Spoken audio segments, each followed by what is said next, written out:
Hi guys, तो मेरा एक सीक्रेट है और अब वक्त आ गया है कि हम इस बारे में बात करें। ये है मेरी जादुई हाथ और ये मुझे वो सब कुछ बताती है जो स्टॉक मार्केट भविष्य में करने वाला है। देखिए, अगर कोई भी आपको ऐसा कहे तो उन पर कभी यकीन मत करना।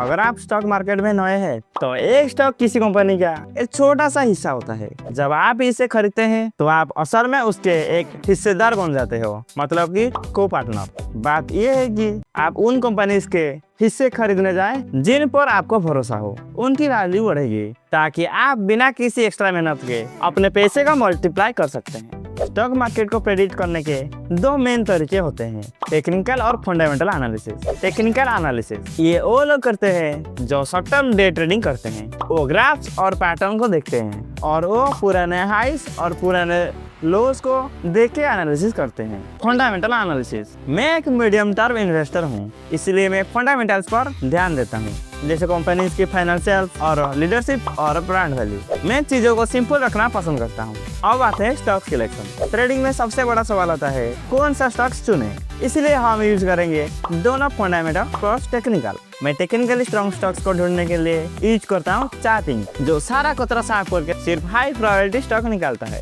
ये स्क्रीनर में आपको बिल्कुल फ्री में दे दूंगा, पर सब्सक्राइबर काउंट कम होने की वजह से लिंक डिस्क्रिप्शन पे नहीं डाल सकता, इसलिए सीधा इंस्टाग्राम पर जाओ, चिक्कू ट्रेड सर्च करो और हाँ, फॉलो भी कर लेना। वहाँ हाइलाइट्स में टेलीग्राम का लोगो है, उसे टैप करके टेलीग्राम ज्वाइन कर लो एंड वहाँ ऑलरेडी डाल दिया है। हम इस चार्टिंग को क्यों यूज करें, क्योंकि ये बेस है प्योर टेक्निकल बेसिस पे। हमें कोई जादू नहीं बल्कि पूरे ट्रेंड चाहिए। स्क्रीनर में हमने ये 4 रूल सेट किए हैं। पहला, स्टॉक्स का 20 EMA 50 EMA के ऊपर होना चाहिए। दूसरा, EMA 50 EMA 200 के ऊपर होना चाहिए। इसका मतलब है स्टॉक शॉर्ट टर्म और लॉन्ग टर्म दोनों में बुलिश है। सिर्फ प्राइस ऊपर जाना काफी नहीं है, हमें देखना है ट्रेंड में दम कितना है। अगर ADX की वैल्यू 20 या उससे ऊपर है तो इसका मतलब ट्रेंड अभी इमर्जिंग है और ऊपर जाने की क्षमता रखती है। ADX means average directional average, जो एक टेक्निकल एनालिसिस इंडिकेटर है। फोर्थ, हमें सिर्फ ग्रीन कैंडल चाहिए, यानी daily close daily open price से ऊपर हो।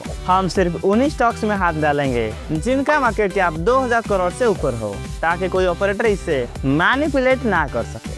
इसे रन करने के बाद आपके पास 50 से 60 स्टॉक्स की लिस्ट आ जाएगी। हमें सिर्फ उस स्टॉक्स को देखना है जो 0% से 2% के बीच में मूव कर रहे हैं। उसके बाद स्टॉक्स का नाम कॉपी करके ट्रेडिंग व्यू पर डालो एंड वहाँ देखोगी कौन सा स्टॉक्स एक स्ट्रॉन्ग कंसोलिडेशन रेंज बना रहा है।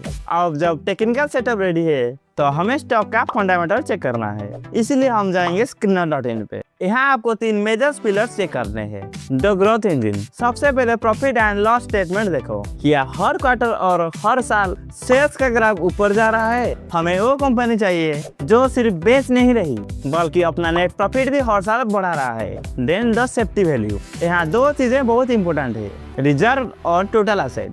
क्या कंपनी का रिजर्व हर साल बढ़ रहा है, क्या कंपनी अपने एसेट्स को हर साल बढ़ा रहा है। देन द बिग प्लेयर, ये मेरा फेवरेट पार्ट है। हम यहाँ देखेंगे कि बड़े लोग क्या कर रहे हैं। पहले देखा प्रमोटर, उनकी होल्डिंग कम नहीं होनी चाहिए, कम से कम लास्ट 3-4 क्वार्टर से कांस्टेंट होना चाहिए। फिर आते हैं FIs और DIs। अगर ये बड़े प्लेयर्स अपनी होल्डिंग थोड़ी थोड़ी भी बढ़ा रहे हैं तो समझ लो उन्हें कुछ बड़ा पता है। जरूरी नहीं कि हर चीज 100% परफेक्ट हो, पर अगर 80% भी फंडामेंटल सही हो तो वो स्टॉक्स आप कंसीडर कर दीजिए। अगर आपके पास 3 या 4 स्टॉक्स होंगे तो उसमें से भी आपको बेस्ट आउट ऑफ बेस्ट ढूंढना है। अब क्वेश्चन आता है एंट्री कब लेना है। जब स्टॉक्स उस कंसोलिडेशन के ऊपर एकदम सॉलिड ब्रेकआउट दे दे तभी हम एंटर करेंगे, 10% टारगेट और 5% SL के साथ। तो ये था मेरा सीक्रेट प्रोसेस स्टॉक्स पिक करने का। अगर आपको ये इन्फॉर्मेटिव लगा तो सब्सक्राइब बटन दबाइए और ट्रेडिंग जर्नी शुरू करिए। Keep learning keep trading. अगले वीडियो में मिलते हैं, बाय।